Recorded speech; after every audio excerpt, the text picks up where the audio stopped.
Hello and welcome, foolish mortals. This is Emily. And Clayton, your ghost hosts. That's right. And today we're talking about. We're talking about happy. We're celebrating happy. Oh no, we're not celebrating happy. We're talking all the special 70th anniversary Disneyland mumbo jumbo Happenings. Mumbo jumbo. What are you talking about? excitement mumbo jumbo happenings. Talking about all the happenings today. For you to decide whether or not it's worth it. It's always worth it. Make a trip down to Disneyland. I'm so proud of you. Yeah, we're going to be asking or answering. You might be asking.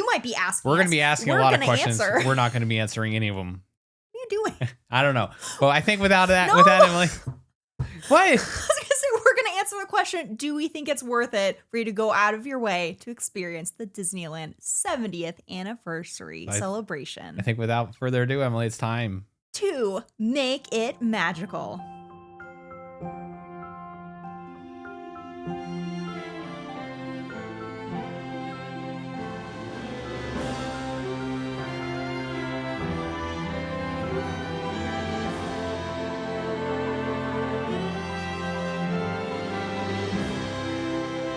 A whole lot of mousekeeping to get into it today. We'll mainly try and jump right in. Let's just announce, Clayton, I think you have very important moral of the story to state to our listeners. Yeah, I look like a tomato. Well, That's not really. The moral of the story, though.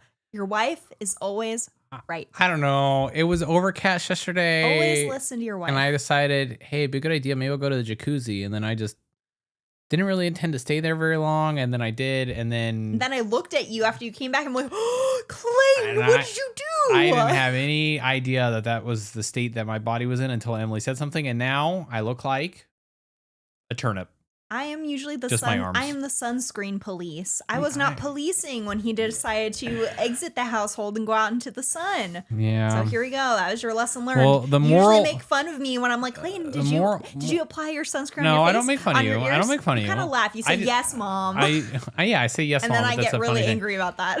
But then usually I don't go outside much as it is, so that's the trick. Except at Disneyland, where I make sure to tell you, reapply your sunscreen, and you never get burned. I always apply sunscreen. I know, but I tell you to. I just didn't think about it.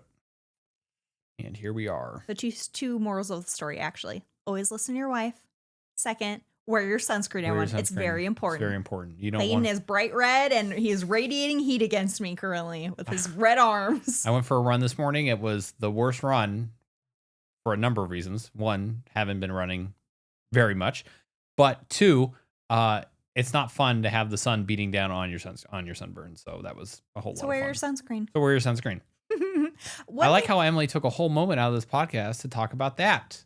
Well, you immediately looked down at your arms like you wanted to draw attention to it. I did not. So I set you up for I only looked down at my arms because they're continuously tingling and driving me insane, not because I wanted to mention it to all of our listeners. Can we talk about something actually related to this show? Yes, let's do that. I want to just give a big thank you to whoever. I'm not sure who the listeners were, but I did notice that we got a couple more 5-star ratings on Apple Podcasts. So thank you to whoever did that and took the time to click that 5-star for us. We do appreciate it. I also have a little bit of a public service announcement. If you went and commented on Emily's birthday post for me and you noticed that there's been actually 0 replies. Oh, so you're not going to respond to any of my this house comes out? I need to, but if you've wondered why for a week there's been no replies quite yet, work this week was brutal, right, Emily? Yes. Emily, unfortunately, this is the podcast and everything that goes with it is a spare time type of deal right now. And we do have other jobs that are a bigger commitment right now. My job decided to really kick me in the pants. Said, happy birthday. Here's a boatload of work. Here's a boatload of work. So if I still haven't responded to you by now, I do really appreciate the wishes. I'm really, really trying to get there. It's just, we've been delayed. Don't worry, I also haven't been great about Instagram whatsoever lately. And Emily just refuses to respond for me because she does everything else for me. She dresses me, she packs for me, make sure I wear my sunscreen. She just can't comment and say thank you. I can't be you. Oh, my You got to goodness. do that yourself. All right, let's enough of this mumbo jumbo. Let's get in. Jumbo. I was talking about how people left just 5 stars. That's not mumbo jumbo. Oh, we were talking about the other mumbo jumbo. Let's get into it. Let's talk some 70th Clayton anniversary. Just can't wait. He's just raring to I go. literally just passed halfway to 70. I'm now halfway plus 1. And now you are entering a new decade soon. You're closer to entering a new decade than not. I don't like that. All right, let's talk all the 70th stuff. It is Disneyland's 70th birthday. Happy birthday, Disneyland. You're the best. You are the best. You're a jewel. You look younger. You haven't aged a day. You only get more beautiful each year. Yeah, Tomorrowland notwithstanding, you look younger with every day. What are you doing? What? I'm just saying Tomorrowland needs some help. I think the whole world knows that you feel that way at this point. I'm just reiterating. 75th. Come on, Disney. All right. So, of course, with any anniversary at Disney, you're going to get celebrations, decorations, merch, food items, other entertainment. That's probably one of the biggest things about this. All these fun things. So we're going to talk about them now. And, again, probably worth it to go to Disneyland during it. I think they actually did a pretty good job. This was the important thing, because you might be thinking, well, summer's over. They've already transitioned to Halloween. However, this is still very relevant because they're going to keep the 70th celebration going through summer of 2026. So you still will have your opportunity. Obviously, for Halloween, Christmas, things will change. They'll be celebrating those more so. But into the new year in 2026, they're going to start bringing back the whole shebang, the big celebration. So you have time. You have not missed out in case you didn't get to go this summer. That's why it's important. We can actually say whether it's worth it or not. And of course, if you're looking to book a Disneyland trip, look no further than the travel agent sitting to my right. That is your right. You are right. Hey. And, you get older, learn some things. You forget some things. You forget your left from right. You forget your left from right. So look no further than the travel agent to my right here, who's waving at the screen. She is a travel agent specializing in Disney, and she'll make sure that your Disney trip is the happiest trip this side of the west of the Mississippi, or anywhere, or even She specializes in both parks, cruise. Maybe she's getting her feet wet in Alani. What are you talking about? I've already booked Alani for people. I mean, of course, you've already booked Alani what do you say? For people. Disneyland Paris as well. Disneyland Paris as well. She knows them all. I do. So if you need help, I even like to say to people, whether you have done the parks before or any Disney trip, it's really helpful to book with a travel agent. It doesn't cost you a dime extra to book with someone like myself. And we have your back from any kind of questions that may pop up. If there are any issues during your trip, keeping an eye out for deals, whatever it may be, getting dining reservations, deadlines, all of those things. It's my biggest goal is to make sure your trip is as stress-free as possible and have your back. Trust me, sometimes you can't wake this woman from the dead in the middle of the morning. But when it comes to those Disney travel or dining reservations, because they open up at like 6 a.m. and you have to be on the dot. I'll be up for it. I'm ready. I'm ready before they're available. I'll be refreshing so I can get you whatever you want. She's up at 5:15, warming up the computer fingers, ready to go. Doing my finger exercises. Yeah, she's ready to go. Last little thing before we get started. If you're on the YouTube side, if you could like, comment, subscribe, we'd love to have you. We're up to 69 subscribers. Exciting. Nice. Don't make it. Please get us past 69. So if you want get us to 70. You know what? Yeah. Here's the perfect opportunity. If you enjoy what we're doing, not episode 70. We're talking about the 70th anniversary celebration. Yeah. Get us to 70 subscribers. That is your thank you to us saying you enjoy what we're doing. We appreciate it. Doesn't cost you anything. Just a second of your time to hit subscribe. All right, let's get into this. Special decorations. So we were celebrating happy 70th anniversary. Yeah, let's take a moment to talk about what is the basis behind the thought for Celebrate Happy. I really enjoy the color scheme and the decorations for this anniversary in particular. It's a lot of bright, colorful pinks, blues, very vivid pops of color. And it's meant to encapsulate the feeling you'd get of going to a birthday party. So it's all about happy, celebrating happy. You know, Disneyland, happiest place on earth. To me, it makes a lot of sense. Very fitting. It's just about having a party and having a great time. Yeah. What do you think about the decorations? I did like the color scheme. I like pink and blue. I think that's a very Make it Disney. pink, make it blue. Disney. That's a very Disney-centric, Disneyland-centric color scheme. I really associate pink and blue with Disneyland. Mm-hmm. Maybe that has something to do with Sleeping Beauty's castle. I don't know. Perhaps. But yeah, I thought the decorations. I mean, the big, where they have the pumpkin. What is that? The big photo, obviously, next to where the Headless Horseman is, and where In DCA. And of course where the pumpkin goes down there by the flagpole. In Disneyland. They had the big celebrate happy 70th anniversary. And they have different characters on each one. And if you're not in the parks in downtown Disney, they have a couple of these as well with also different characters. Yeah, I like the color scheme. I like the decorations. I thought obviously, I think the 60th decorations, because the castle got a bit of a spruce up for the 60th, but did it get a... There were decorations on the castle. But the 60th were bigger ones, huh? Today's not about the 60th. I don't know. I was just comparing. Because, I was a young whippersnapper back 10 years ago when we went to the 60th You're still anniversary. a whippersnapper. I'm a older snapper. You're a roasty, toasty whippersnapper right now. Yeah. So I did really like the decorations. I thought they did a good job. I think they had the proper amount necessary. Yeah. And one fun fact I didn't point out to you, leading up to the castle, like along the drawbridge, and they have kind of like almost like flagpole type things. They usually have just bunting or flags hanging off of them. They have special 70th ones, and on them are like these little like trumpet type things. And I think it's for Disneyland's actual opening, when they were opening the gates for kids to run into Fantasyland, they had like trumpeter guys. So it's kind of a reference to that. Very well done, Disney. Yeah, very sly of you. So those are just always really fun when they sneak in little tributes or winks at the past. Talking about sneaking tributes to the past, did you get an eye on all that merch? Yeah. Of course you did. Because you were practically like, hey, buy me this merch. But I also, bought it for myself. You're also like, hey, buy yourself some of this merch. So you'd look really cute in that. There was a couple of the old, like the googly eye Mickey. Yeah, which was a design from the 70s. They brought it back. Brought it back bunch of old designs. They had all this. I think a lot of this was on Shop Disney. Not all of it, but a lot of it was. Yeah, not all everything. of it. There was some park exclusive stuff. I think your sweatshirt and the mug were park exclusives. Explain. Oh, okay. Let me explain.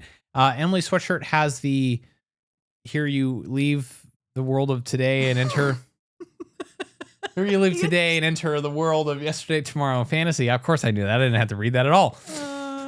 And that's on the left breast. It's a zip up, black zip up. That's on the front breast. There's a wall quote on the back. Oh yeah. And the mug is Disneyland is. Oh, geez. Never going to be finished. I forget it. Which one of the things? No, it's not that one. Disneyland is the star. Everything else is the supporting cast. Yeah, you're right. Oh my gosh, good job, Clayton. Well done. It's almost like I do this for a living, but not really a living, but for fun. Except it's not your living; it's in your spare time. Mostly, I'm just here to make sure my wife stays happy, so that she celebrate happy. Happy wife, happy life. That's right. We're celebrating happy. Every day. Yeah. They really did knock it out of the park. I said to Clayton, if they came out with merch along these lines or in a similar vein all the time, we would be in trouble. Because we would be, our bank account would be in trouble. I don't know. That's what I was meaning. Well, there's also less and less room. You were on Park Hop Tees yesterday on their website. What were you doing on their website? I was helping out people to figure out, I had questions about this Walt shirt that I'm wearing, which is from Park Hop Tees. It's the Walt and Shades tee. So I was sending them links to it to help them. And nothing popped in our cart when you were on there. But there are some really cool new Halloween designs, so you definitely should go check them out. I also do want to note we have a code with them, all caps MagicalPod20. And even though it says 20 on the end, they've adjusted it so it's 31% off to match the deals they're doing on their website right now. Oh. So if you do make a purchase with Park Hop Tees at checkout, you can enter MagicalPod20, and that does help us out a small little bit. And you also get some really cool Disney tees while you're at it. Totally not scripted plug. It wasn't. It You actually should be wasn't. really impressed about that. Actually wasn't. That was off the cuff. Because we were talking about merch, We're talking obviously. about merch. They also We're not, yeah. Oh, sorry. What? No. I was going to say, generally. Like, we're both being right. like, no, you. Generally, I'm not a big Disney, like, first party merch fan. So if the merch is coming from Disney, I generally don't. Where I'm the exact opposite. Now, well, it depends what they're selling. Depends on what they're selling. Things that will get me immediately. Obviously, they brought back the Disneyland Mickey sweatshirt, and they brought it back a couple of those other sweatshirts with the other Fab classic 5. Mickey pose. Yeah. And they brought back some of the other ones with the Fab 5 with the colors, like where Goofy's on like the blue sweatshirt. You know what sweatshirt I'm talking about? Not really.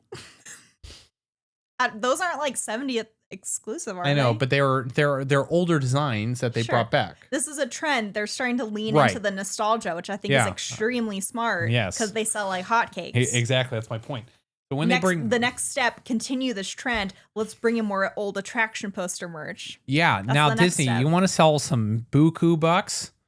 I got a couple merch ideas. Make a bunch of shirts with every single attraction poster. With some attraction posters around here. Behind you. Behind me. You should really really sell those. You're really selling this with whatever you're doing. That would really sell the like hotcakes if you put the Haunted Mansion poster on a t-shirt. Okay, I think they get it. Are you sure? They're not listening. But I mean, I like the more nostalgia older designs. I like leaning into the history, especially with Disneyland. Very cool that they did so. There was a specific piece of merch for the Disneyland 70th, which is sitting in a box over there in the studio. I don't know. Find a great spot for it. Well, it's gonna have to go up here on this thing. There's no space on it, but I got a text one morning. There's a Mr. Walt Disney sitting on his desk, and Emily's like, "Oh my gosh, would you look at what they just released?" And she's like, "It's already in the cart. Can I purchase it?" I didn't say that. Why? I knew we had no choice. That thing was getting purchased. What are you talking about? Of course there's a choice. Yes, there's always a choice. And my choice was to let you have it because I know it would make you happy. Oh, so sweet. But yes, merch. I think they merched it out of the park. They brought e-ticket stuff. We have an e-ticket. They had a couple e-ticket ornaments. They had an e-ticket mint tin, which Emily's like, I can buy the mint tin and use all the mints, and then obviously reuse the mint tin for pocket lint or something. No, I'm gonna use it for my needles and little spare buttons for when I crochet. What are you becoming? Are you becoming like an 80-year-old grandma? I wear like Walt cardigans. Pretty soon those I'm wearing glasses. Pretty soon those Danish butter cookie tins are gonna show up. I just have e-ticket tins. And I'm gonna try to open one up, and it's either gonna be a 50-50 whether or not it's confusing when there's cookies in there or there's just sewing accoutrement in the good old Danish butter. Hey, you got a Gandalf crochet little buddy out of it. And he's proudly displayed on our shelf down there. That's true. Now I'm working on Dumbledore, the other you should be old man. Working on the Balrog. Oh boy. But yeah, merch. Thumb Fantastic. up. 2 thumbs up for the merch. More of this, Disney. I think the fans have spoken. It seems like great praise all around. People are very happy with this. I agree because it's like vintage maps too. I love this kind of stuff. Emily's big vintage map. Yeah. I'm a sucker. So for special decorations, 2 thumbs up. Yeah. I don't really think they needed. Could you put your thumb up so we, 2 4 I can't say that. 4 thumbs up. 4 thumbs up. Okay. Merch, 4 thumbs. Oh yeah, absolutely. Maybe I'm a thumb and a half because I didn't buy anything. I got you the bucket hat. Oh, which you look so cute in. Why aren't you wearing that today? We're inside. So the sun can't get me in here. Yeah, I feel like as far as decorations go, I didn't think they needed anything extra for the 75th. That's going to hopefully be a bigger deal. Yeah, it's a bigger anniversary, so maybe they'll do a little bit more. But I don't think they were lacking at all. They had just the right amount. Merch, they had like several lines of merch too that released in phases on Shop Disney. Yeah. So if you haven't been to the parks, you at least have opportunity. It seems like they'll be keeping it around. Maybe they'll even release more if you have the opportunity to go later on, or you can again check out on Shop Disney. So for special decorations, should we mention the Esplanade and the castle that's in the Esplanade? I can't believe we didn't mention that. I can't believe you didn't mention that. I remembered. Wow. Yeah, that completely slipped my mind. I don't know how. So yes, in smack dab in the middle of the Esplanade. If you don't know Esplanade, I don't that's know. I like think it was more closer to DCA. I wouldn't say smack dab in the middle. okay, whatever. Just saying. I think it was closer to DCA. All that matters is I got to the brick first every single time. Okay. Point of order. That's true. That is our tradition. My family, we have a family brick in front of Disneyland on the ground. So we always not run. Well, Clayton tries to run and cheats. I play fair and I find it every single time first. He loses. And what's sad is that there was the one time where I tricked you to make you like I was going to take a picture of you Yeah. in front of the DCA thing. I made you turn around and I sprinted the other way. I still found it first. I had like a 15-second head start. I still couldn't find it, which is a bit sad considering we've been doing this for 10 years. Anyways, Esplanade. In the middle of it, or closer to DCA, as Clayton likes to annoyingly point out. Love you. Factually point out. Thank you very much. They have this giant castle display, and on the top of it, like each spire, they have basically they each are meant to represent the original lands. They're so cool. So for Main Street, they have like a little icon sticking out of it. It's of Mickey and Walt for the partner statue.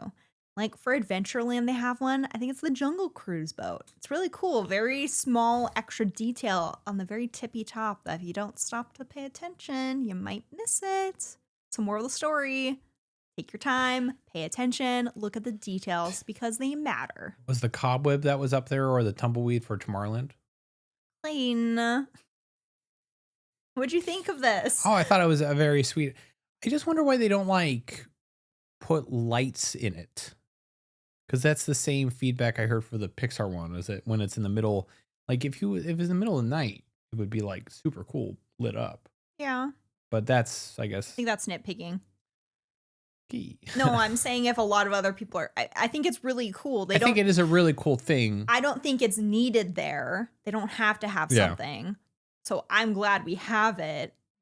That wasn't something that occurred to me. We just took photos during the day. That's true. No, I just think it's But I agree. I mean, that'd make it even more exactly. That's even more I'm special. not trying to be nitpicky. I'm just saying if it lit up, it'd be a bigger, cooler. But that's all. Okay. All right. Let's talk about the elephant in the room. This is one of my favorites. Maybe Clayton not so much, but me, I love this. We did that real thing with the Idiot's Guide to Imagineering. And I was like, first off, what even is? Go check them out, by the way. They have an amazing Disney-inspired, Disney-themed podcast of their own. They actually used to work at Disney. And the theme for each of their episodes, they like to Imagineer up new ideas for the Disney parks, like renovate or refresh things that might be there and make it their own take. So very fun. Yeah, but I have no idea. I still don't know the lyrics of the song. We participated in the reel for Celebrate Happy, and we had a lip sync to the song. Yeah, and I still don't know anything about the song. What do you mean? It's what? What are you saying? I don't know. I'm not a big. Careful. You know who you're sitting next to. I would say I'm going to rate the song like a 1 thumb out of 2 for me. Can I give 3 thumbs? No, you cannot. You only have 2 thumbs. It is so catchy. I love it. How can you not dance when you hear it? Very carefully, but I'm not a big bouncy, trouncy kind of music guy. I'm offended. Yeah, I can tell. Well, you know what? When Disney announced they were bringing the Joe Bros back to do the theme song for the 70th, I screamed. Fun fact, my first concert ever was Jonas Brothers. I've seen them 3 times in concert. Nick Jonas is my favorite, always will be, and he's very much the highlight in this song. Do you know what my first concert was? Jonas Brothers? No, I don't know. It was Rush in 2000. I was in college, so it must have been 2008. 2007 at in Reno. Rush. The bassist Geddy Lee, his amps, he's always done this funny thing with his amps where he had washing machine like amps. So it was like a legitimate washing machine, but also his amp. For this tour, they were full on chicken rotisserie cookers. And they even had a chicken come out and baste them in the middle of the show. They had a chicken come out. A man dressed in a chicken outfit, not a real chicken. A man dressed in a chicken outfit. And Neil Peart, big time drum solo. Oh, it was fantastic. I'm just talking about We're talking about the Jonas Brothers right now. I'm just trying to share. There are some people that listen to this that know who Rush are for sure. I'm sure there are. And they're probably like, "Wow, Clayton got to see Rush for his first concert." And they're probably like, "Wow, that's pretty cool." And then everyone else is like, Jonas Brothers, sign me up. Oh, I love the Jonas Brothers. So yeah, celebrate happy. One thing is if you celebrate, just be prepared to hear the song a lot if you're going to the 70th anniversary. That's all I got to say. So good. Oh my God. It's everywhere. You can't escape it. You literally can't escape it. It made me, because I always like to joke, Clayton's jealous that I like the Jonas Brothers. I'm not jealous. I'm not jealous. It anywhere in the park. It plays everywhere. That was a joke that you started because he had that one song, Jealous, when we first started dating. And that has been your joke for like the entire time. I ain't jealous. Sure, Clayton. Give him one more thumbs up, then I will believe you. It's just everywhere. It's just everywhere. And it should be. That's the theme song. What's it in? It's in Tapestry of Happiness. Oh yeah, of course. It got put into Paint the Night. They do a different rendition of it in Tapestry of Happiness. Is it in the Pixar Parade Better Together? Or no. Okay, what else is it in? Paint the Night, obviously. At the very end of Paint the Night. Yes. And then it plays during the cavalcade. Yeah. And then they, of course, when you're rope dropping the way you should, they play that as it's like, all right, time to get going and have fun celebrating Disney. Brought to you by the Joe Bros and mainly Nick Jonas. Yeah. Why did you mention Nick Jonas? Because he's the lead singer in it. It's very much Nick Jonas. Was he always the lead singer? Or no, it started with Joe. So he was the main heartthrob. And I somewhat started liking him the most because that was all Camp Rock times. Yeah. He was like the main guy for that. And then slowly over time, Nick Jonas took the reins. It's all about him now. Did you have Jonas Brothers posters in your room? Yeah. What about the time when like what a lot of girls would do, you'd kiss them goodnight. The thing. You want to know the first time I actually ever technically got an introduction to who Emily was? I hadn't even met her. I like how you asked the question. You're not going to get a response from listeners. Oh, they're definitely interested. They're definitely interested now. But you know what? At one point in my room, I had one of those like cutouts. I think I saw it. I think it scared me. And then the joke was that we'd move it when we'd move it around the house. Like it would for sure get jump scares because you'd think the Jonas Brothers were in the house with you, or just someone that broke in. I don't think that they would actually think. It would just be the audacity of that cutout moving around that would scare people. But yeah, I had that in my room for a while. I did not have that. I didn't really have any posters. I had a Ferrari poster, which was, kind of cool for a little bit. It's not the Joe Bros or NSYNC. If I had posters up, they probably wouldn't be the posters that you would have up, let's just say. Probably not. Okay, so celebrate happy. You're going 2 thumbs? I do 3 thumbs. No, you can only do 2 thumbs. It's so catchy. You only have 2 thumbs. You can only do 2 thumbs if you have 2 thumbs from me. A thumb and a half. And Clayton negative over there. Hey, whoa. Negative. We have a new window. I don't think this is technically 70th. Put on your dancing shoes, Clayton. Okay. Got a thing to do. Oh my goodness. Okay, we have a new window on the Emporium. I don't think this is technically 70th related. We just mentioned it. We didn't mention it last week. We forgot to. So Emily's like, oh no. Must correct. This is how neurotic I am about these things. If we forget to mention something, it bugs the ever-living heck out of me. Yeah. I can't stand it. Emily's like, how do I shoehorn something in that I forgot to say in the last episode? It bugs me so much. I need to chill a little bit. Does this window flip flop? It only seemed like it had one scene. It only had one variation. Yeah. Yeah. A lot of the other windows still aren't working. One of the other windows, I'm not sure which one it was. Off. It was flat, covered up. There was like a curtain around it, so they also must be changing. Wouldn't that be that would have been the Princess and the Frog window? I think. I do have no idea. But yeah, they have a new Zootopia window, but yeah, only one scene, which was a bit. It's cute though. It's There's cute. a lot of movement in it. She was chasing the weasel or the weasel, right? Yeah. We need to watch Zootopia again, honestly. Well, we're gonna have to watch it again since Zootopia 2 is coming out. And they're bringing the Zootopia 3D show to Animal Kingdom. That should be opening soon. Oh, that's right. Because I think it's rest in peace. Fall. It's tough to be a bug. I think it's fall or winter when they said it's opening. So it's gonna be very soon. Rest in peace. Bugs Life, we love you. All right. Hey, speaking of things we forgot to mention last week, which has also bothered me quite a bit, we didn't even mention the Haunted Mansion gift shop. That's kind of a big topic. I did think about that after a while. That's like a big thing for us to forget to mention. Maybe we blocked it out because we were so. I mean, what? There's things I don't like, and then things on the inside that I do like. It's too big. What I told you, the biggest problem with it, for sure, when you're standing out front of the gift shop and looking at it and the mansion, it 1,000% messes with the forced perspective of the mansion. So I do not like that. It's too big.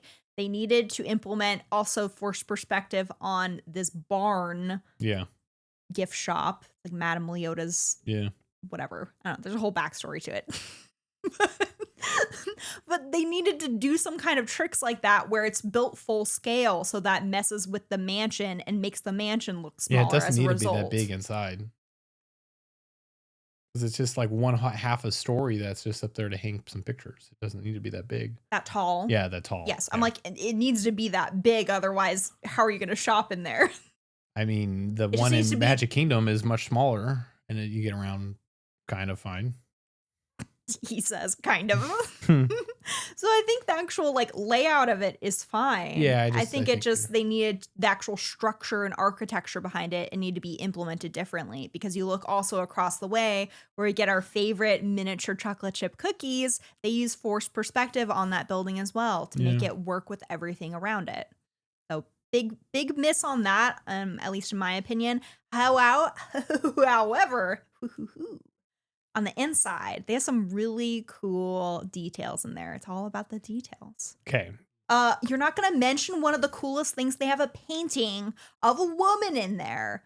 And it looks very much like someone we like to call... I'm testing you. I pointed this out to you. We like Leota Toombs. You didn't even give me a minute to answer. I did. You were looking at me like a deer in the headlights. Sometimes I have to reel up and... They have a really cool... You didn't even give me a chance to answer. No, you didn't. You gave me like a split second. I gave you the lead up. I said a painting of a woman that looks a little familiar. That was 2 weeks ago. You had to give me like a minute. You should remember that they did a Leota. Give me a minute. You need to remember some things like this. You need to give me a minute. They did a nice tribute to Leota Toombs. Now, here's your chance. Here's your redemption arc. Who's the Leota Toombs? Tell the people, please. She's a former Imagineer, mother of Kim Irvine. She's little Leota. Her face mask is the face mask. Irvine? You need to explain things as if everyone doesn't know. I forget that I'm such a Disney expert sometimes. So Everyone likes to be in on it. Leota Toombs is a former Imagineer whose face mask is the face mask for Madame Leota. She does not provide the voice. That's provided by Eleanor Audley, who is the voice of Lady Tremaine and Maleficent. That's right, baby. And I literally am on fire. My arms are burning. It's the only thing I can do to keep my sanity while I'm doing this talking is not focusing on my arms. And she's the mother of Kim Irvine, who got her start at Imagineering very early on. If you've watched the Imagineering story, you would talk about that. She started as a teenager practically. She's gone on to have a very illustrious career at the Disney company. She's actually retiring at the end of this year. Don't ask me why I know any of this, because actually the answer is to my right, but that's irrelevant. And she's done a lot of famous work. She did a lot of the re-theme for It's a Small World. I think she was involved with the Halloween tree. Right? Yeah, I'm pretty sure she was. Okay. I think. And Halloween tree in Frontierland, in case people don't know. Right. Go look for it if you're ever there during the Halloween season. It is so cool. you know, you know how I really impressed my wife? We walk into Disneyland and I go, "Hey Emily, do you remember where Frank Wells's window is?" And she's like, "Oh, that's right. We've got to look for Frank Wells's window." I'm like, "It's right there, baby." And then we're like, "Oh, look, there's Blaine Gibson's window. And look, there's Dick Nunes's window." Look there, baby. And everyone's sprinting down Main Street. It's rope dropping time. Everyone's sprinting down Main Street. The park hadn't even opened. It's like, people, look at the details. And they're all sprinting off to go hit Rise of the Resistance first thing. And there's me. Look at this Frank Wells window. Perfectly normal human being up until a couple years ago, walking against the flow of people. Now you're a superhuman being. Not even looking at them. All your knowledge is power. You're superhuman. Superhuman. Yeah, superhuman. With knowledge. Disney knowledge. Superhuman with knowledge. You forgot to mention one of the most important and really cool things that Kim Irvine was involved with, Haunted Mansion Holiday. She was involved with Haunted Mansion Holiday. She's the face. What are you gonna say? It took me a minute to remember. She's the face mask for Madame Leota in Haunted Mansion Holiday. Because they obviously, lines change for the holiday version, so they needed to re-record and do new takes. Right. And have, of course, the face to match with the new dialogue being said. Of course, they lean towards Kim Irvine because she very much has the same facial structure as her mom. It's very cool. Right, baby. Other thing about Leota Tombs, when you're exiting the mansion and you hear, "Hurry back," that is actually Leota Tombs in her voice. Is this a history lesson, or are we talking about the 70th Let's anniversary? just restart with the Haunted Mansion history. All right, who's ready? All right. 20 parts. Let's Here talk you go. the Celebrate Happy Cavalcade. Cavalcade? Cavalcade. You got it. Cavalcade. You got it. Okay. Yeah. We didn't really see it. We saw the very end of it. Yeah. Like, oh, cool. And then, we saw a couple characters. It's cool when they do like a miniature parade in the middle of the day. It's always a winner. Of course, you could always say, well, I'd like a full-blown parade in the middle of the day. Yeah. You can always make that argument. I think it's great. They still have something. There, yeah. The big draw for this is that Duffy and Shelley May are part of this cavalcade. First time he's been in Disneyland. I think the only park he's been to for Disneyland Resort was DCA a long time ago. So he's a pretty big deal. But fun. And you get to hear, that jam from Nick Jonas again, Celebrate Happy. So you get to see all the little characters go down Main Street. We got to participate in something new because we had our magic band. So of course Emily's like, it was almost like I was transported 10 years in the past. Me and Emily are walking in to the 60th anniversary of Disneyland. And during the 60th anniversary of Disneyland, they had these photo ops. I'm sure some of you who went there probably remember. You could have been How could you not remember? These were so cool. Singing Bust over there by Haunted Mansion. You were on the wildest ride in the wilderness over there by the old, still had the petting zoo area. And there was you could be a mountain climber on the Matterhorn. And we walk in, and Emily and I had just we were like in year one of dating. Very early on. This is our first trip to Disneyland. And Emily was trying. That is our second time together, but this is our first solo trip. I really count this as our first time together. And Emily was trying her very hardest. You can't show them too much of what's trying to creep out the side. To be like an acceptable level of excited. Now she doesn't even care. It's just like straight to the wall. You like it.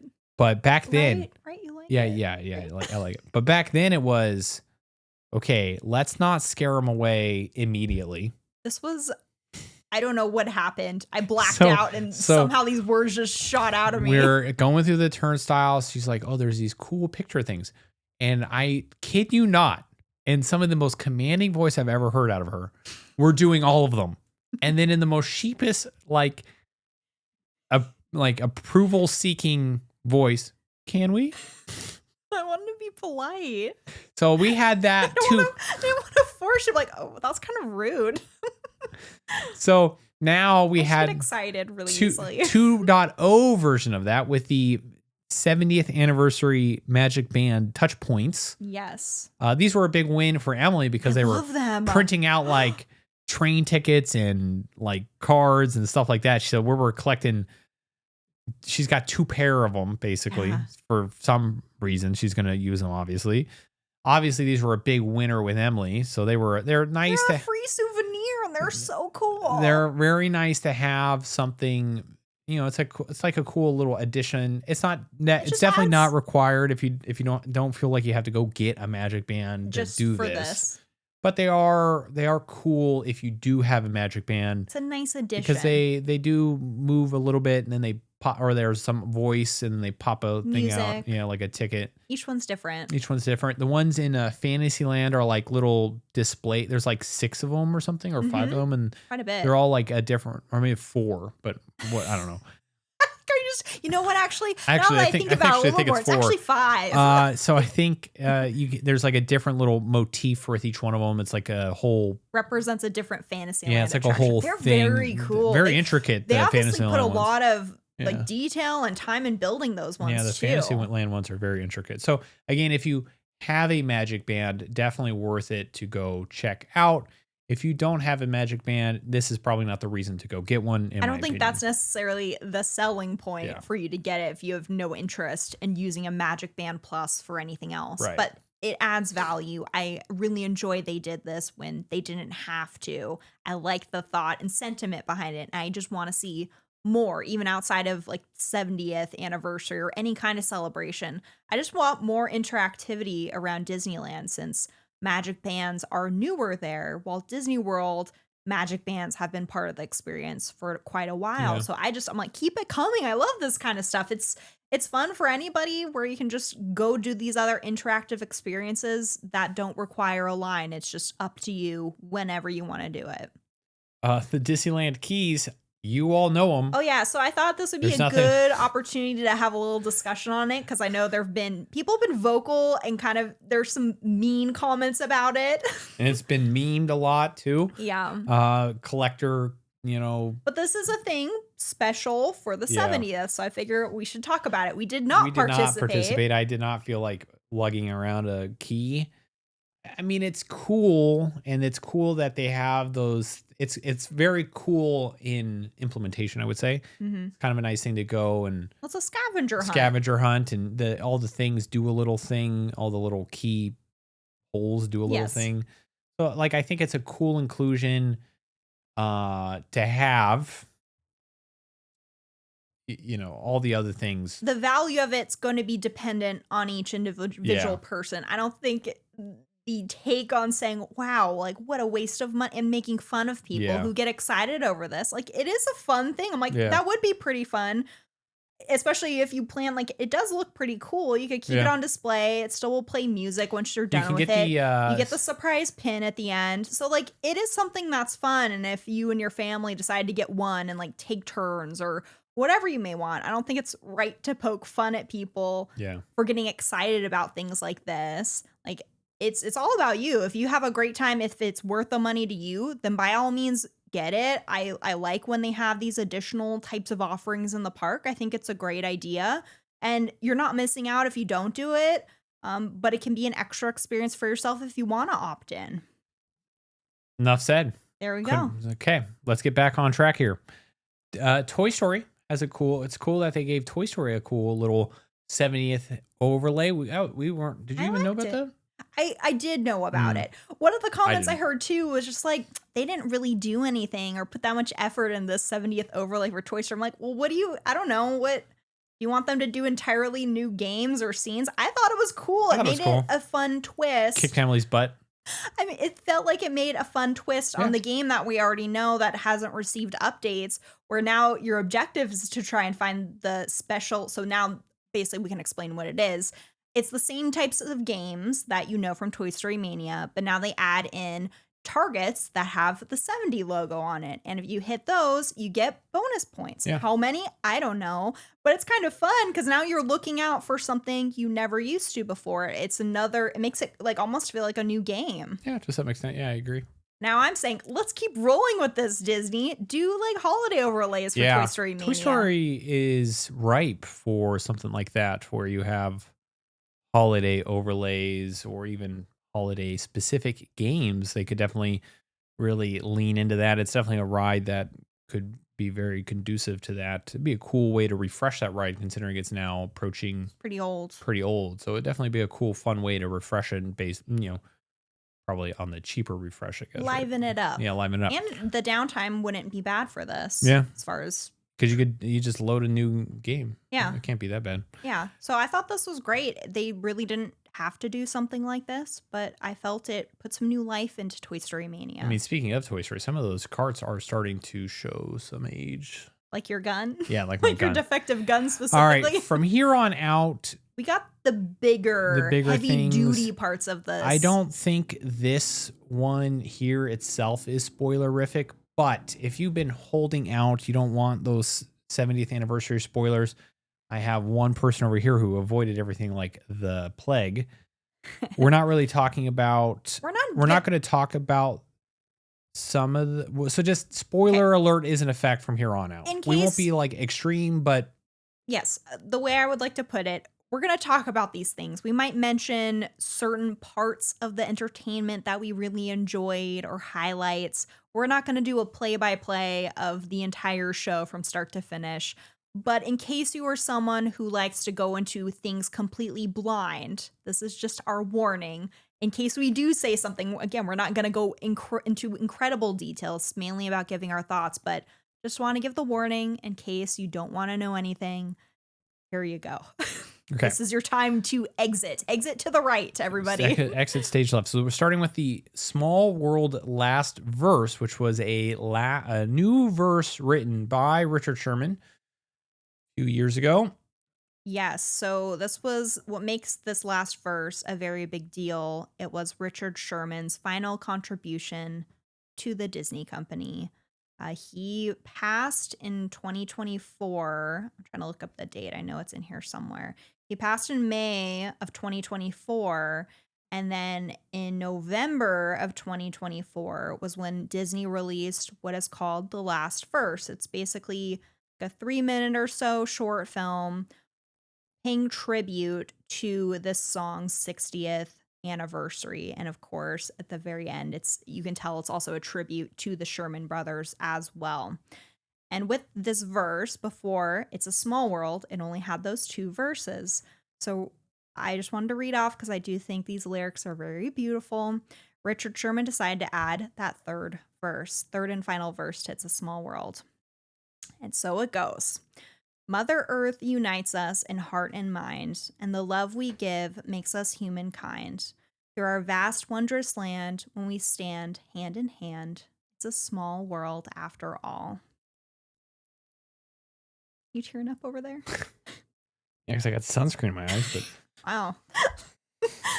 No, I thought I actually definitely heard it when we were on the ride. Definitely did not miss it. So, but why'd you give that look like you did? Because that's what I was alluding to. What? I missed it when we were actually on the ride. I did the thing. So I'm aware, right now. and I still missed it. How? Because I don't listen to lyrics. You know this. Okay, let's backtrack a little bit. So in case you've never seen the short film, what they were doing at Disneyland right now at the Main Street Cinema, where they usually play those old Mickey shorts, you can go inside there and it's acting as a tribute to the Sherman brothers. So we walked inside. We didn't watch the short film because I had already shown it to Clayton. But if you want to, you can go in there. It's playing on repeat. But one really cool and great detail, they added on the walls every single piece of work that the Sherman brothers have written. And it's not just for Disney films or any kind of Disney property, it's their entirety of work. So just all on the walls, you can see how much they had done in their lifetime, how much they've contributed, and to see all of that laid out, how they were so foundational in everything they've done. They've created this music that is so beloved and people have grown up with from generation to generation. It's very moving. I thought it was, and we spent a good amount of time in there. I love it when they do that kind of stuff. So yeah. So part of the 70th, they decided they would take this final verse that Richard Sherman had written and now actually add it to the attraction and create a new version of the song. When you go on Small World, you will hear it in the final finale scene. they've redone the entire song, so it highlights this final verse, and it is beautiful. I loved it. These kinds of things make me so happy when the parks care so much to do something that is representing someone that was such a huge part of the company and was their final contribution, and honoring them in that way, and now incorporate it into the attraction. It's beautiful. Yeah, I don't have anything else to add. Fantastic job. So go check it out and pay attention. Unlike Clayton, listen to the lyrics when you go on Small World. It's well worth experiencing. Okay, let's talk the DCA offerings for the entertainment and nighttime spectaculars for Disney's California Adventure, starting with the Better Together. You, me, better together, No. you. You would not. You kept repeating this at all the time. Unbelievable. This was like the song of the trip for you. It wasn't even the Celebrate Happy. It was just this one. We would go back to our room to take a break, and we'd both have quiet time on the bed. And then once it was nearing our park reentry time, like, okay, we're ready to do the second half of the day, I would literally go from silent top out of bed and go, you, me. So You're like, oh my god. So you already know that Emily's 2 thumbs up on this one. This is a shorter parade. It's a Pixar parade. It's better. So this isn't brand new. Brand new. It's a they've had it before, but they brought it back. DCA needs a parade, basically.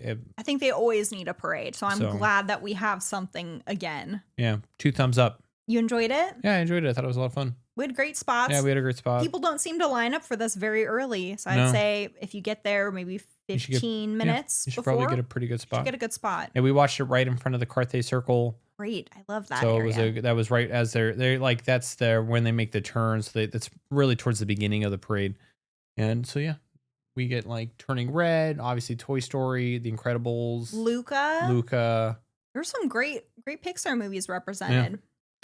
So definitely. You. What do you think about the song? If I had to hear it one more time, I'm gonna lose my mind. You, me. You're welcome. On Carthay Circle, there was some projections at night. We caught these heading out of the park. One of our nights. So we caught these. It's whenever they do these projections, they always do Celebrate. You get to hear the song again. Is that what? Losing my mind. With love. I like I don't really recall what they did in the projection. What they do? That's because we didn't stand for the entire thing. But a really cool part of it, they basically turned Carthay Circle into Sleeping Beauty Castle. Oh, that's right. They did do that. Yeah. Mm-hmm. I mean, these projections are always a win. So again, these are probably not the main selling point to go. It's just at this time, but it's a cool entertainment. You catch it. They do it a few times throughout the night. Like when they do Halloween, they do Oogie Boogie little things on Carthay Circle. Those are cool things to catch. It's just more of an atmosphere, ambiance type thing. And I really appreciate when they have these smaller touches. I don't think it's always all about the like headliners. Yeah. It's sometimes in those smaller moments where you don't have to line up really far in advance. You may just catch this like we did walking by at the end of our park day. And just that's what makes the Disney parks extra special to me. It's those kinds of moments when they still will put money and time into adding these smaller things that aren't going to be the driving force to get people to buy a park ticket. It all matters, and it all adds up to having a great time. I'm surprised you didn't go, yep. Let's talk World of Color. Which is actually, this is specific. This is brand new show for the 70th anniversary. World of Color, and guess what? You guessed it. It's not called Celebrate Happy, though. But it's Happiness. Yeah. This is preceded by a few minute long short, World of Color short, which is pretty cool in the sense that it's actually pre-show, which is actually the Muppets. Oh, because they also are celebrating 70 years. And I loved the pre-show. It was so good. Basically, the Muppets are trying to give us a legal warning. The lawyer does not like how it's going. That's pretty much the gist. It's pretty fun. We don't need to say anymore, but it is very well done. Yeah. They clearly put a lot of love into this. Whoever was behind it, they you can tell they have a true love for the Muppets as well. And they were represented in such a great way. I'm so glad, like, they've never been featured in any kind of nighttime entertainment. So for them to get center stage for not just like 30 seconds either, it was for several minutes. It was a long pre-show and I loved it. Yeah, I thought it was fantastic. I really liked the pre-show. 2 thumbs up for me. 2 thumbs up. Yeah. Of course, then that leads into the main show, which was basically emceed by Inside Out Emotions, taking us through emotional journey of World of Color. Yeah. In this one, no fire plume though. I missed the fire plume, but I'm just my notes. Just your notes. I really miss my fire plume. Okay, well maybe it'll come back with whatever World of Color they have next. I'm sure we'll come back, but I like the. What did you think? I thought it was very well done. I was quite impressed. I think people have been saying this is like probably the second best World of Color they've ever done. Yes. Better than the 60th World of Color. Yeah, I would say so. Okay. It's tough though. With the 60th, they more so focused on celebrating the parks and the history. This one is not that. This isn't a story utilizing IP characters. But to tell a great story, and it was a very smart decision to use the Inside Out characters to do so. From the title, it mainly being centered on happiness, I think it's very smart to use all of your emotions and express that you need each one and to express them in the right way to get happiness. It's not just based on having joy to have happiness in your life. It's a culmination of all of them. Yeah. I thought it was very smart. It's a great way to propel the actual story forward. I thought it was... Honestly, I didn't really have any complaints. I thought it was great. The types of IP represented were really good choices, very smart. Specifically, I will say what my favorite part was, the boy band section. So we get Four Town, where my Four Townies at from Turning Red. Back to back, Goofy movie. Come on. Powerline. I think I saw a quote somewhere, or maybe I had a conversation. I told you this is how, and I may have already said this on the show. Said this on the podcast, honestly. Oh no, I'm turning into your father. Oh no. Oh no. Oh no. I'm not even sure if I want to repeat myself. Powerline's discography must be an absolute action-packed series of bops, because if he opens up with Eye to Eye, what's he got after that? What's he got after after that? Stand Out is also a great one, but what else does he have on his track list? What else has he got coming out? What are we, like the Powerline Eras tour here, practically? Whew, so good. Oh, speaking of the Eras tour. That was the having Eye to Eye in World of Color. I've been waiting for this my entire life. So good. Goofy movie stocks are rising up. Yeah, it's been on the uprise for quite a few years now. Which it should. Like, what took so long? This has been needed. Disney's like, oh, these adults are now ready to buy. They're finally ready. They're finally ready. Also including Rainbow Connection and World of Color. Right. Such a smart choice. Yeah. Like also, what took so long? World of Color, these fountains that are like paintbrushes. Rainbow Connection. Come on, the two go hand in hand. Right. It's so good. 2 thumbs up. Yes. So I would not say the best World of Color. I think this is also one of the things I guess we can focus on for a second. Because, of course, every new World of Color gets compared to the original. It just goes to show how good the original was. It's pretty hard to outdo that one. Yeah, they started at the top. It's very hard to beat at the top. I don't really know how you can, but I think this is not as good as that. But I think it's great for having a new version. And I do think it stands on its own. Okay.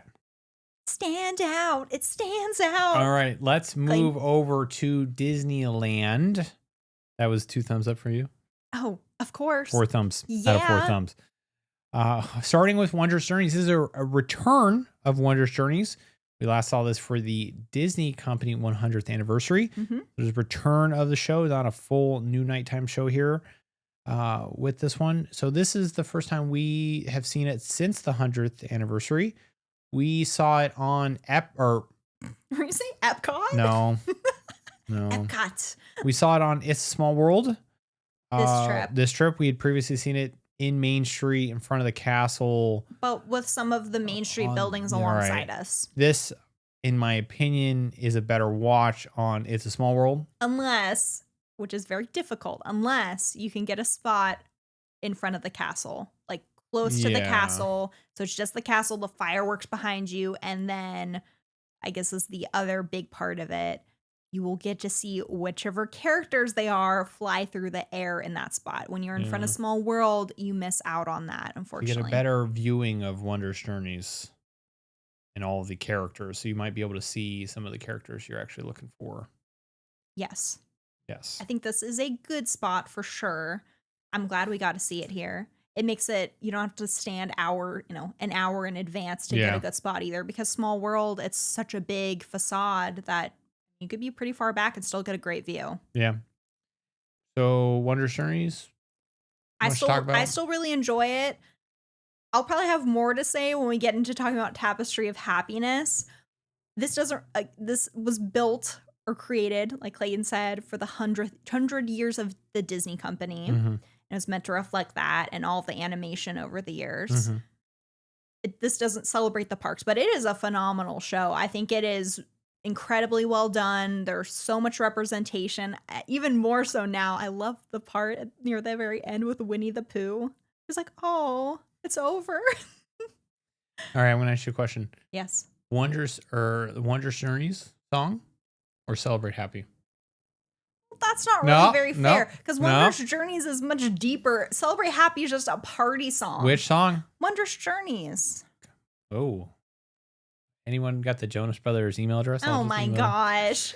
How about this? Let's hear the Jonas Brothers sing Wondrous Journeys. No, let's not. Now we're talking. It doesn't work if there's a female now out there. Now we're talking. You like the show though, right? Yes. You need to get past your...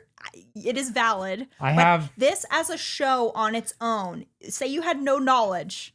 Knowledge of what you're going in with it. It's a phenomenal show. It's a phenomenal show. And I think the problem is probably what I said back when we talked about it. This is the first time way back in the day was they made such a big deal that they were going to celebrate every movie in a way that would, if you were a fan of said movie, really tighten your heartstrings. And had they not said that, I feel like it would be a better experience, especially if you happen to be you're a fan more so specifically of some certain movies that happen in a certain place in Disney history, like Robin Hood or maybe Sword in the Stone, because they get a little tiddly bit. Scene. Well, there's a lot of them like that. The Aristocats, you can't really find them. Yeah. Dinosaur. So that's what I'm saying is, had they not said that, and maybe I still think it's unevenly balanced in for some characters. Moana, but.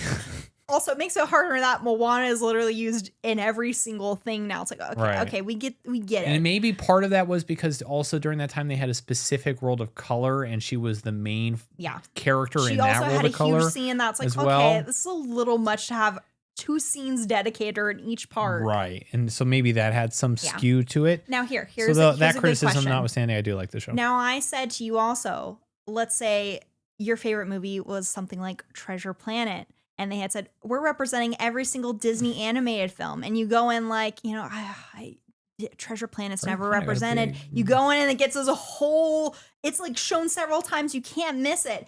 You wouldn't have been disappointed. It's mainly because you couldn't see Robin Hood or Sword in the Stone. I say those are valid to be sad that they didn't really get a moment. I do agree. I think you were going in for your movie, someone who went in with Treasure Planet being their movie, or Beauty and the Beast, or Hunchback getting his moment to shine, ringing on the bells on Sleeping Beauty Castle, you'd be floored by it. So that's the big thing to take away. We get it. But going into it, just knowing, hey, this is a projection / fireworks show that features Disney animated films, you're not going to be disappointed. It is a fantastic show. Everyone should see this. Yes, I agree. Okay, Tapestry of Happiness. This is played only on It's a Small World. This is a 10, It's less than that. 8-minute, I don't know. 8-minute projection show or so, celebrating Disneyland specifically. It has a couple sections. They play the Celebrate Happy. They do utilize some Disney movie music. Disney parks also. Disney parks and Disney movie music for this. They celebrate extinct attractions. They celebrate current day attractions. Imagineers are featured. Sherman Brothers are featured in it. It's a lot of fun. Unless I cried. I sobbed. Especially when they put the People Mover in there and come with me here. Get a little closer. And rocket rods. They put both of those in there. And do you know why we don't? Skyway. Do you know why we don't have the People Mover anymore? Does everyone know? It's like they're a race. Does everyone know why we don't have the People Mover anymore? They should, because they built rocket rods. Why are they celebrating rocket rods when? No, let me finish. Why are they celebrating rocket rods when it murdered? It's the reason that track is still sitting there empty. And as Emily likes to put it, well, it's good for something. It's good for holding the Tomorrowland sign up. We rode the Astro Orbiter. That thing that track is also good for holding leaves, because I saw a lot of leaves that are up there. Oh my god! When we're in the Astro Orbiter. You haven't done that in years, Clayton. Here's what I was gonna say for the projection show. What would have been funny is if they just have the rocket rods screech over the People Mover. Flat tires it.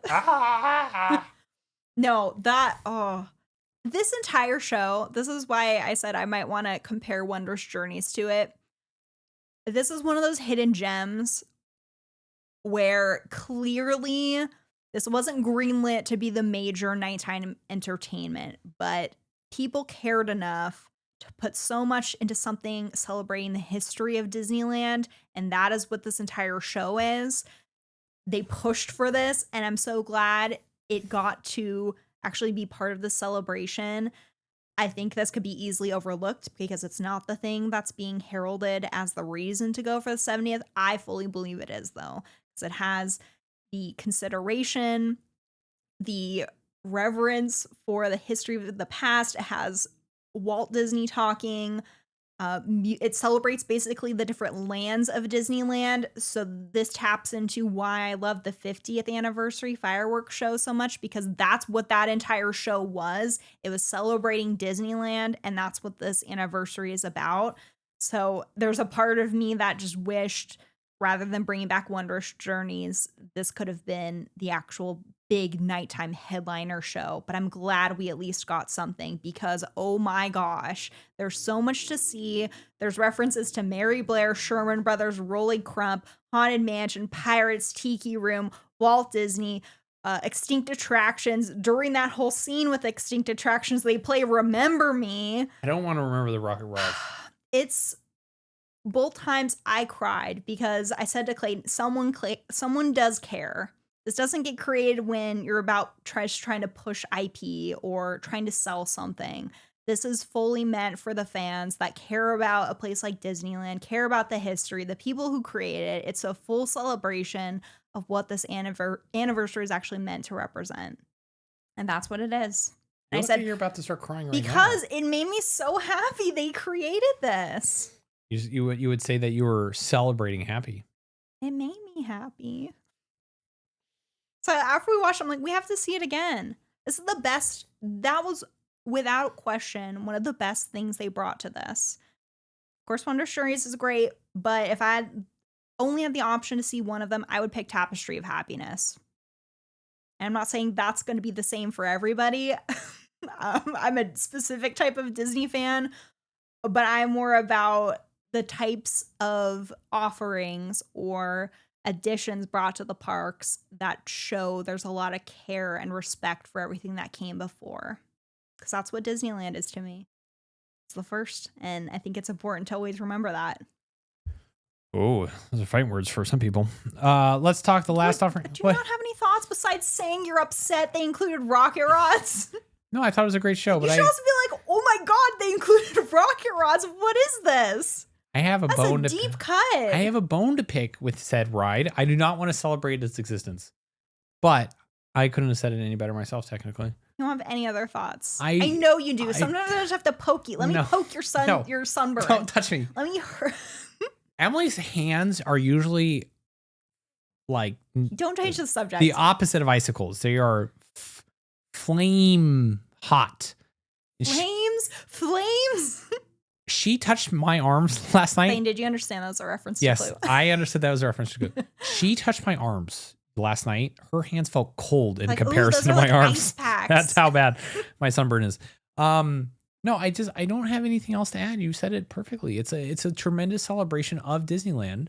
I do kind of agree that it'd be cool if this was 7 minutes longer and the main fire was the full fireworks show. It would click a lot better because we're in the 70th anniversary of Disneyland, and that's a show specifically celebrating Disneyland, as opposed to the main fireworks show being tied to Wondrous Journeys, which is like, okay, why, what's like, it doesn't make sense. It's a great show, but it kind of misses the mark. It's like the wrong celebration, and they didn't. It's weird because they did this Tapestry of Happiness, but didn't opt to make it like a longer show celebrating Disneyland.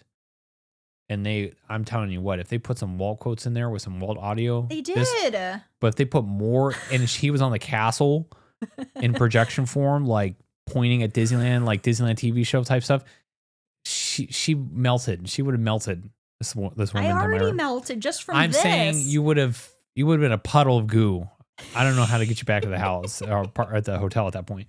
It's like I'm never leaving. So I am one with Main Street right now. It is a bit of an interesting decision to make this one, which again, I'm glad that they did. It's like it slipped through the cracks somehow, and I'm glad it did. It's like weird to make it, but then to not just invest in it fully and make it the one big show. Maybe they didn't believe the population of guests as a whole that they wanted to see that.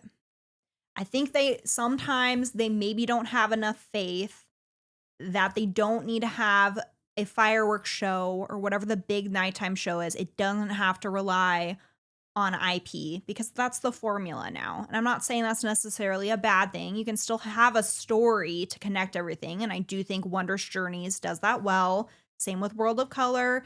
Same thing with Happily Ever After at Magic Kingdom. They all do a really great job and they're beautiful shows. But I think sometimes they're too scared to go head on into something like this now. In the past, they didn't. Like I said, they did this for the 50th. So I'm saying Disney, more please. I think they're just hesitant now. That's the direction with the parks. But it's weird to do all that merch. It's the same argument, though, with things like bringing original rides now.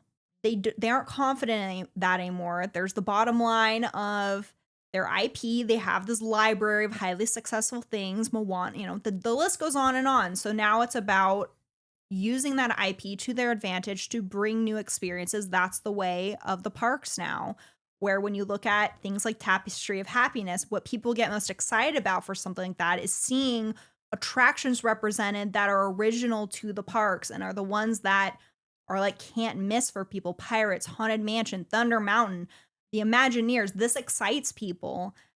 And it's just, you need to tell them. The fans need to keep telling them. We want to see this stuff because money talks. If you were willing to spend the money for merch that's paying homage to the past and to these attractions that aren't tied to IP, they've basically become their own IPs at this point. Haunted Mansion has movies. Right, but I see that's where I don't understand because that's the entire... There's like that thing. They're not willing to jump that line when in reality, it's like the same thing for Figment. How much money he makes them, yet they're still holding off and are scared or for whatever the reason may be. I don't know. They haven't put the money in to reinvest in his ride. They're focusing on these IP projects. It's just, this is the direction of the parks. And Figment isn't one of those that's an IP on itself at this point. They should invest in it. Yeah, I know. They created a full character. They know he's successful, just like, Haunted Mansion is so successful. So keep bringing things. Yeah, they've basically created a full IP that has resonated with. He's top of mind still 30 years past what he was when he was created. And like, I don't understand. That's IP, baby. You Just just because need, he wasn't in a movie theater. all what it comes down to for the parks, it just needs to be about immersing people in a great story. They don't necessarily have to be predisposed to it from a movie. You just need to create a great environment, great storytelling, and sometimes being subject to that story for the first time in a park. That's even more reason for you to want to go back, because that's the only place you can experience it, not on your television. Yeah. Hire me, Disney. Hire me. I'll give you a million reasons why. They're clamoring for this kind of stuff. We love this stuff. When you do original things, it is the most exciting thing. So when rides that aren't IP and have to do with the history of the parks, those actually get represented and get a moment to shine on Small World, it is the best thing in the whole world. It's like a whole gold mine that they're potentially missing out on just because they don't want to develop stuff that has an original story because it's not tied to. It's trusting the creatives. Yeah, like, I mean, they've managed to do it with these, like, to create lasting legacies. Or, excuse me, but they basically, they took a ride, Pirates of the Caribbean, and basically extrapolated into a whole 6 movies. And you know what? They're now opening a Pirates bar in Magic Kingdom. So, same thing you for know, like it's just Haunted like- Mansion. A big selling All right, point we to talked go, enough about this. to go on the Disney Treasure is you get to go in the Haunted Mansion bar. It's extended well past the parks because these are things that people want to experience and see more of. You just need to create a good story, and that's all that matters for people. All right, let's talk about the final offering. Talked enough about that. Final offering is actually a return offering. What? Nothing. I was going to say, technically, there's 2 more things. We already know we're not really talking about that last thing. Paint the Night. Spoiler alerts. I think everyone knows that we're not. Okay, we're talking about Paint the Night. This is actually a return. It's been gone for a long time. Debuted during the 60th, right? It did. And it was there for a bit. A couple years, I think. And then it mysteriously vanished and has never been seen until now. Paint the Night. Mac the truck is back, baby. Mac the big truck is back. Back up that big Mac truck. Oh, yeah. And actually, he drives forward, Emily. Oh. He doesn't back up. Okay. I love Paint the Night. Well, you got really. Why didn't you have this about Tapestry of Happiness? I love Tapestry of Happiness. Because my rocket rod, the rocket rod is diabolical. The People Mover? Well, yeah, and then they showed the ride that was responsible for its demise and the whole land's demise. At least they're honest. Whole land's Like, demise now. You know, got They're tumbleweeds honest. flying around there because that People Mover track You're is just focusing on the wrong it's just thing. You're absolute driving me eyesore. nuts. I'm driving you nuts Yeah. now. Oh yeah, okay. You, me. No, okay. Put We're it both together. we're Put it both gonna go together. down this loony bin together now. Celebrate. You did this the entire time we were in Disneyland. Oh, look. Good thing that this People Mover track is here to hold up Tomorrowland. Oh, good. Look. Good thing that this People Mover middle thing is holding up this rusty, weird antenna looking thing. Okay, I'm just saying the thing for Tapestry of Happiness, you need to focus more on they actually spent money on animating the People Mover in the show. Someone had the thought, it'd be really cool to do a tribute to rides of the past, extinct attractions. And there was a whole thing devoted to that. How cool is that? Guess what? They probably said, they're like, we're going to really We're gonna stab some people in the heart here. But it's also really cool that we featured this. Hey, we all want to bring it back, but guess what? We can't. Okay, enough. All right. Clayton. Paint the Night. It's great. Mac the truck is back. He's bright. He's red. Okay. Anything else to say besides Mac? I think a lot of people know what Paint the Night is. If you've never seen Paint the Night, go. If you have seen the Paint the You Night, have to see it. go. It's one of the best parades that they've ever done. It's the spiritual successor to the Electrical Light Parade. Just as good. Electrical Light Parade song is better, but They're 2 different things also. The Main Street Electrical Light Parade, some people it's know what I'm talking about. iconic, where with Paint the Night, it's taking a Isn't song. that Jonas Brothers? No, it's an Owl City song. What are you saying? Yeah, it's Owl City. It was played at the end of Wreck-It Ralph. Yeah, now I remember, yeah. It's a big difference because you can hear that song elsewhere well, actually, there's an interesting history with the Electrical Light Parade. If we can get in the whole song for that. Okay. But really, that's the only place you're going to hear it. Yes. 100% worth it to go for Paint the Night. That's all there is needs to say about it. It's one on. It's like it's breathtaking. I'm trying to think if I like this one more than Electric Light Parade. It's such a good parade. I mean, they're both fantastic. 80 synthwave though. This is one of the things. Always needs to be a nighttime parade. That is part of the Disney park experience. It is required. That is like, where else are you going to see that? That is synonymous with going to Disney and the castle parks. There always needs to be a nighttime parade. I don't care if it's Paint the Night. I don't care if it's the electrical parade. I just want one of them because I love them both. You know it. Yeah. Yeah. Do you have any other thoughts? I've been doing a lot of them. I've already said it's great. It's my favorite parade. Go see it. I don't know what else I could say. It's my favorite parade. When can we do this again? And then that sparks the question of, hey, Clayton, when can we do this again? Yeah. When can I see you again? Okay, all right, Disney. all right. Yeah, okay. Great parade. That's all you have to say about it. It's a great parade. Yeah, it's my favorite parade. It's such a good spot to view it too. It's my favorite parade. Nighttime parade, so much fun, and it's bright. It's colorful. Do you have a favorite float? Mac the Truck. Oh, he's your favorite. I think so. Do you know who mine is? I think I told you.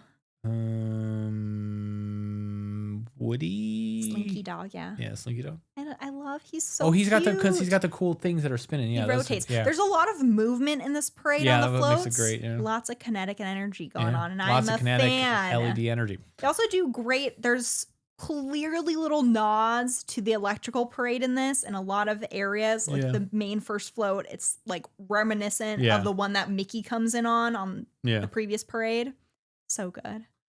Okay, I love it. That's Paint the Night. Best. It's also the right length. They don't cheat you on it. It's a long parade. It's a big one. Tons of floats. They have lots of miniature floats. Like Lumiere came up to us. That guy was the best. Yeah, they have. What did he say?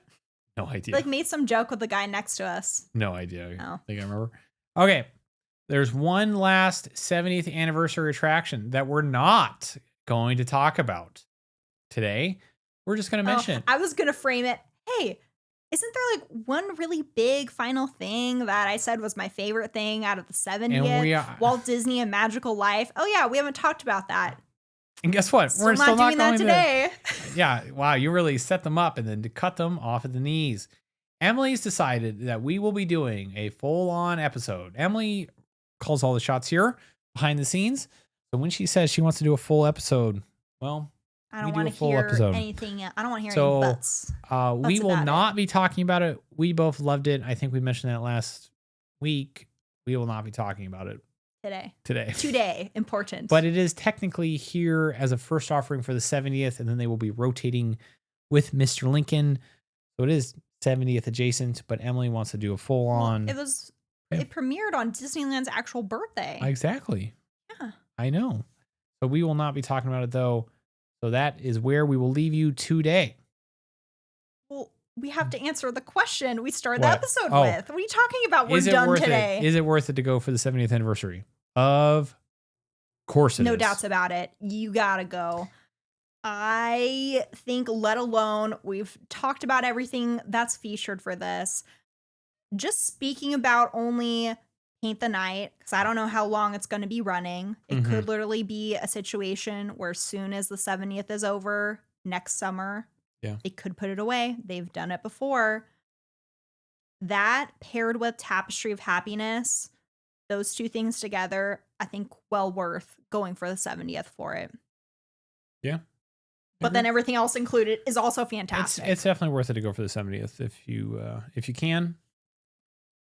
Obviously don't feel like you have to go into and do everything as we mentioned. But obviously the big things are obviously the nighttime entertainment are very worth it to go see. I know that for most part in the Disneyland one, we just talked about they're technically two repeats, but Paint the Night is 100% worth it. Stellar. It's 100% worth it. You can't miss it. If you've never seen it before, you have to. It is a can't miss. It's honestly in the top 5 of my early Disney memories with my loving wife, where we sat on the street corner next to the magic shop. Oh my gosh, you remember where we were? Yes, I remember where we were. We were on the street corner next to the magic shop. That's where we first saw Paint the Night. And cry. Yeah, I remember where we were. It's like one of my top 5 Disney memories. There's that with the picture, the grainy picture your sister somehow managed to take, we're sipping coffee. There's obviously we're doing all of them. Can we? There's that Paint the Night Parade. Maybe save those. We could always do an episode where our favorite memories. Oh, Yeah. that's one of your favorite memories, seeing the Paint the Night Parade with me? Yeah. Yeah. I didn't know that. Well, I don't tell you everything in my life, do I? It was really special. I had told Carrie this before we left for our trip, how special it was going to be getting to see Paint the Night again with you. Yeah. Since the 60th was the first time, now 10 years later, they're bringing it back. We get to finally see it again together. That was our first ever trip, so the parade does hold a lot of meaning. It does hold a lot of meaning. It's definitely worth it to go see it. Even if you don't have attachment like we do to it, it is fantastic. They're huge floats. Like the scale, we already talked about oil. All right. But the scale on it, we're dawdling incredible. around. So I think that's it. What are we talking about next week? Are we talking about Walt or are we going back to Pooh? Walt. Oh, we're talking about Walt. Okay. So what? I was just going to say, before we move on and are fully done. So yes, you have basically a whole other year to try and take advantage and see all of these things. I do feel like it makes a big difference. You could complain, I've heard the complaints of people saying, well, there's a lot of recycling of entertainment that they brought back. But this trip, like we were there, rope drop to close. We would take maybe a break during the middle of the day. But having all of this entertainment back, to me, it makes a huge difference. There was so much for us to see. There's a lot more to do with all this entertainment, which has been a complaint of ours in recent years about the lack thereof of entertainment. And it's been hard. It's taken a lot longer for things to return in a post-COVID world after returning to normalcy in a park environment. However, I'm happy to see that we're getting closer to what the parks used to feel like. Back then, I'm a huge lover. I love the attractions, of course, but a big part of like the lifeblood of what makes Disney special and a special place to be in is the entertainment, the parades, the small little moments like cavalcades, little moments where the Disneyland band is playing around. I love all of that stuff. And to me, all of it put together, that's what makes Disneyland and Walt Disney World, any of the Disney parks, that's what makes them so special, are all of those things combined. And without them, or without one little piece, it does feel different. You always do this. I don't have anything else. You go mute after I go on for. Well, I don't have anything else to say. You can say I agree. I agree.